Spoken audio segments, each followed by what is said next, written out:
Kāpēc mums šķiet, ka agrāk viss bija labāk? Dažreiz mēs atceramies pagātnē un jūtam, ka dzīvē tajā momentā bija vienkāršāka, gaišāka un īstāka. Patiesībā tas nenozīmē, ka agrāk bija labāk. Tas ir veids, kā darbojas mūsu atmiņa.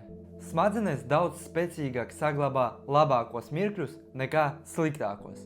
Un grūtas, stresa pilnas un nepatīkamas pieredzes un dzīves momenti ar laiku aizmirstas un paliek tikai ideāla pagātnes versija. Turklāt, agrāk viss bija jauns. Jaunie cilvēki, jauni notikumi, jaunas emocijas, un jaunais vienmēr šķiet spilgtāks. Tāpēc pagātnē biežāk izskatās skaistākā nekā tā bija realitāte. Bet svarīgākais ir saprast vienu lietu. Mēs nepietrūkstam pašas pagātnes. Mums pietrūkst tā, kādi mēs bijām tajā laikā.